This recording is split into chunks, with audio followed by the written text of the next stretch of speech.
Alright, so we just made the trip back down here to Road Atlanta to catch the final day of racing here for FCP and their pretty rare, pretty sweet Mercedes 300. It's actually a rear-wheel drive, 6-speed manual. So here in the States, that's incredibly rare. But hopefully these guys come out on top here today. So we're gonna grab a seat, check out some sweet cars. It's awesome.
The amount of speed these guys are able to carry through this first corner here after the straight is unbelievable. This yellow E36 is just absolutely eating people alive going up the hill. The amount of speed he's carrying through the corners is just, it's crazy. It's like he's accelerating the whole way through, no brakes whatsoever. So let's keep an eye on him. There he goes.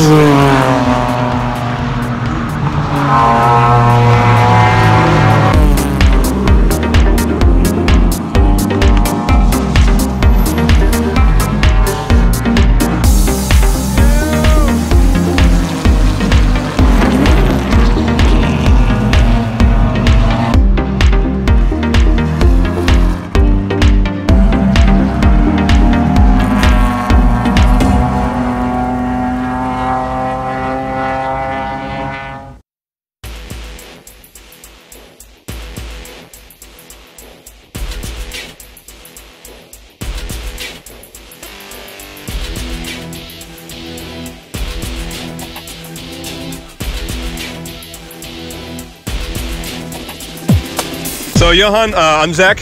Yeah. Zach Miller. I run a little YouTube channel, Miller Time BMW. Okay. So we're actually crisscrossing the country, meeting up with other BMW owners and checking out different BMW racing events and things like that. So we saw you out there racing, and John was speaking pretty highly of you. Okay. So you know, what can you tell me? Like, what is it like out on there? I mean, is it too much to comprehend for a lot of people as far as when to brake, when to turn, position, you know, on the track? Well, so, you know, there is a kind of a 80% line where you can kind of build up to that and get there probably fairly easy. Yep. You know, getting your good reference, and it's all about the eyes and looking ahead. And then when you start pushing the car actually changes all the dynamics. It will start maybe going over and sliding over the fronts. Right. It may slide over the rear, so you're constantly manipulating that platform. Yep. So kind of put it very simple, you have the 4 tires, so you always have to manage those tires so they have maximum grip. So you have a friction circle of these tires, and you're trying to maximize where you get right to the edge of the friction circle before they give away. So I mean, so that's what you're trying to do while you're obviously. So you're talking about friction, and John was mentioning you guys might have had a low tire as far as grip. You said maybe one of your right tires was low on grip and you were fighting it on the back section? Well, no, it's actually my left set tires, because that's the one that gets the most loaded here at Road Atlanta. With all the right-hand corners, it gets loaded a lot. So some of these corners where I had to, it was mainly the slow speed corners. High speed, no problem. Slow speed, really had to be patient. If you overdrove it, it will either push, and then if you became too aggressive with the gas, then you you know, the car starts going sideways. So you're constantly again battling that, and drifting is fun. Yeah. You know, I did it for a while at one point, and then but in road racing, we want to keep that platform as absolute straight. Yeah, I mean, we were down just at the first corner there, and we could see, you know, carrying as absolute much speed as possible, making it up that hill. Yeah. But you know, some cars like the Ferrari made it look a little easier, but they were using definitely a lot more gas than you. Sure. So yeah, I don't know if you saw it, because there was a couple of times when the tires started going away, and then when I was having the same, it couldn't quite take the same gas, and the back end started stamping out. Yep. And that's again why you have to kind of manage it. Yeah, that's primarily why we set up at that first corner there, because it seemed like it was kind of make or break. You know, too little speed, and everybody's going to pass you up the hill. And yeah. So it's a very critical corner, 12 and 1 and 7. You know, so all the corners that kind of fast or lead to a long straightaway are kind of the most critical corners on the track. But you're not new to driving, right? So you do the performance driving for BMW as well? I work at the BMW Performance Driving School in Greer, South Carolina. We have a facility out in California as well. Yep. As a matter of fact, I'll be going there tomorrow, and an M school. Yeah. We have an M school there tomorrow. And we have teen schools and car control schools and corporate events. We're going to spend some warm time down in Florida and then make our way back up to South Carolina when you guys get some events going on. So hopefully we'll get a chance to stop in there too. I should get your info, and if I'm there, absolutely. I'll take you guys for a hot lap. I would like we may go a little more sideways than straight there. Yeah, we like smoke. No, talking about sideways, there's something that happened with you going sideways. What was that? Well, it was actually December 11th, so not that long ago. I went and drifted for 8 hours. 8 hours. In the new M5. And refueled in flight, right? Yeah, refueled in flight. So I think that's in Ripley's Believe It or Not, right? Guinness World Book of Records. It is. Yeah, they were out there counting. So it actually started with, I did it in 2013. Right. Set the first record there. Then somebody went and broke that.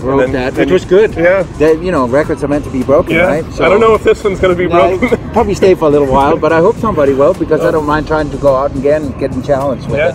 Yeah, absolutely. So, any suggestions you can give somebody that's never been into racing, or they want to get into racing, maybe Grassroots Motorsports, or you know, what's that first step? HPDs. There's you know, to kind of get, if you have the bug, go to an indoor karting center. Yeah. You know, I mean, it's very challenging. Kind of get an idea about how fast you are relative to others, and really be smooth with the wheel. And it's a great place to practice as well. There's some outdoor places as well. You can get into some 4-cycle classes you can run. And then there's the autocross. Yeah. SCCA and NASA. I don't know if NASA puts on autocrosses, but certainly SCCA does.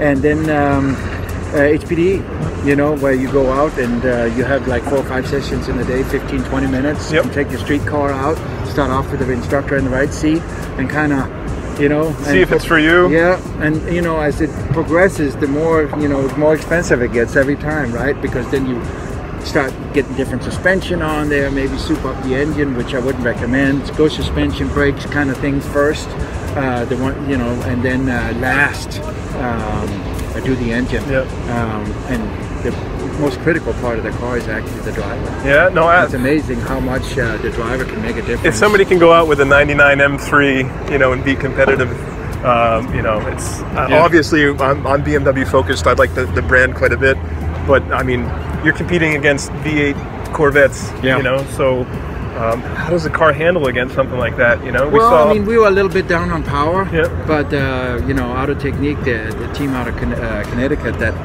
Milford, owns the car, put the whole deal together. They do a great job, and you know, I've done Pirelli World Challenge with them, and then they decided to let's try this, you know, because the car is perfect for it, right? It's got a stock engine, very reliable, built by BMW kind of thing, and so they're like, and it was built for endurance racing in Germany. Oh, okay. And so natural here, street tires on there, 1 set of tires a day. It's minimal compared DCT transmission? No, it's an automatic. Is it? It's the automatic, however, you have to pedal shift it. Okay. So you still have to shift it. Yep. But again, it's to keep the cost down. Obviously, the transmissions nowadays are so reliable. Yep. I mean, we never had any warning lights go on, transmission, engine, anything. No warning lights, not even fuel the last couple of laps? No. You managed that pretty well? We did, yeah. We had to make one stop, and we unfortunately had to make it on the green. Yep. We were hoping for a yellow. Yep. Yeah. No, it's just absolutely fantastic to see you guys out there. Like I said, my channel, we love BMW, so anything we can do to help promote you guys, promote your sport, you know, the racing here. I'm from central New Hampshire. Okay. So we did just a couple, you know, 100,000 miles to get down here to see it. You know, we're doing ice racing on frozen lakes back home right now.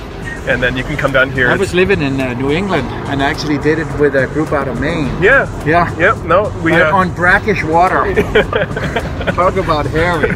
You know, it really needs to freeze for brackish water to freeze, right? To hold a car. Yeah. I think great sea time. Yeah, it's fantastic. Low impact, one car at a time. You know, unless you want to do open. But I don't want to hold you up too much. No. Thank you so much for taking the time. And you know, so I'm going to be doing Pirelli World Challenge this year in an M235. Yep. So any races that you are at for those? Oh, absolutely. You know, come on up. We should stay in touch. If Please. you have your contact info, I'll give you mine. And, yeah, absolutely. You know. Yep. So like I said, we're kind of a grassroots channel, but I think it's awesome. You know, 6 million people have watched me fix cars, BMWs, and we built a budget $900 car. So we took a car from Craigslist. You know, we partnered with a company out of Connecticut or California, Solo Works. They give us a set of full coilovers for the car. We took it drifting and things like that. So, you know, we're just trying to move along and see. I don't know if I'll ever be out here, you know, as fast as you guys. But sure. No, but you know, so this is also a good step. I mean, you get so much seat time. It's 9 hours yesterday, 7 hours today. Sometimes it's 9 and 9, right? With practice and qualifying. So there's so much time in a car, right? You can't substitute seat time, good quality seat time. So it obviously does run up in cost, the gas, the tires, the maintenance of the car and all that. But if a couple of buddies get together, I mean, we walk around here, there's a lot of buddies that.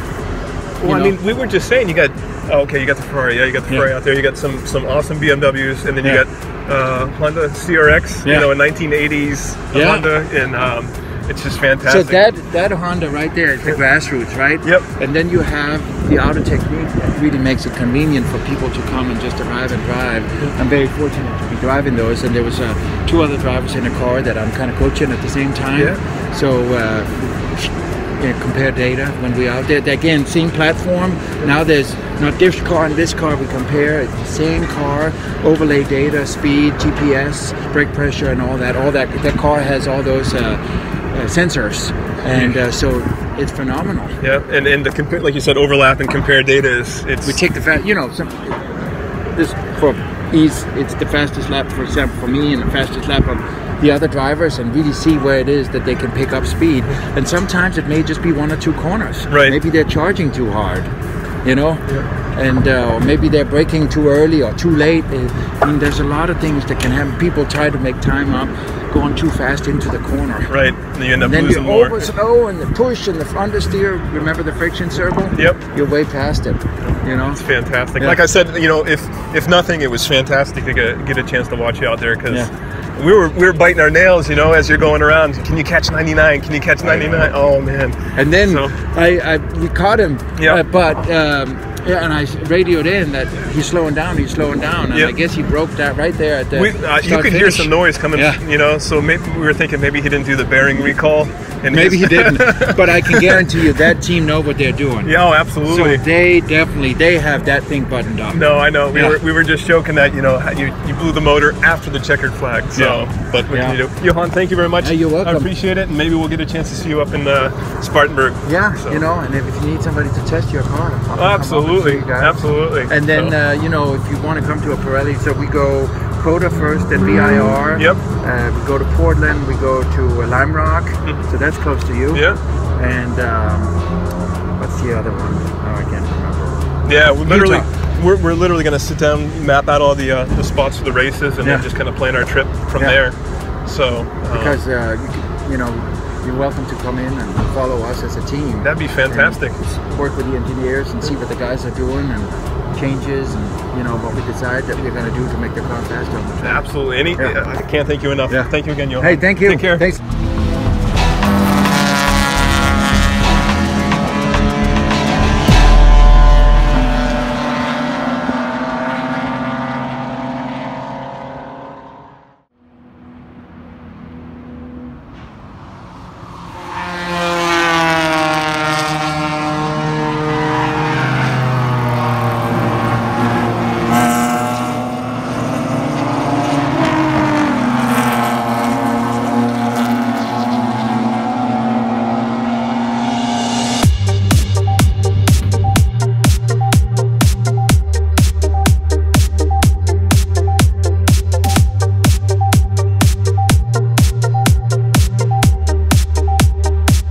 happened with that car is one of the BMW 235 IRs from the ACP team, Lucky Dog Racing Trailer there. Yep.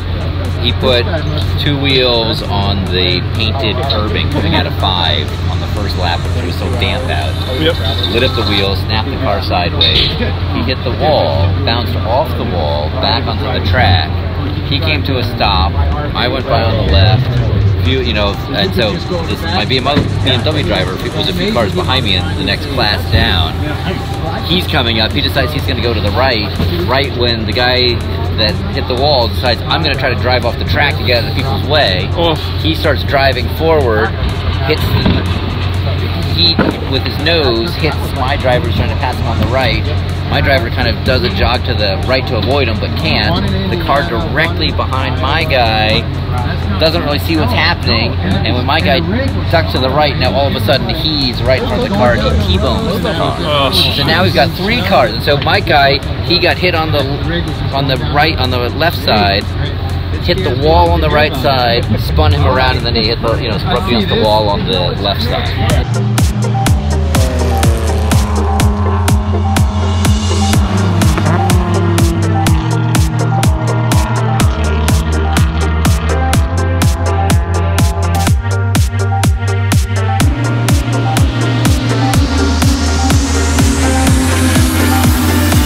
All right, so we were able to get out of here right in the nick of time.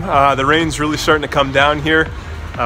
It's just, if you guys haven't been to a race like this, I definitely highly recommend that you guys get out there. Not only did we get to see FCP, they actually placed first in their class, and hopefully we're gonna be able to check out a few more of their races as we're on the road. But I mean, we got AutoTechnic was kind enough to grant us an interview with Johan, and he gave us some really strong insight into how to get into auto racing and kind of what he goes through on a daily basis when he's out racing. Come to find out, he's also the BMW performance driver at the BMW Performance Center here in Spartanburg, South Carolina. So we might get a chance to check in with him again. But as far as all the cars out of here, where else can you go see a Ferrari? You know, a $300,000 Ferrari competing on the same track at the same time as a 1988 Honda CRX. Also, we got you know, some pretty famous drivers here. This '99 BMW M3 was out there just absolutely tearing it up. So again, where else can you see this?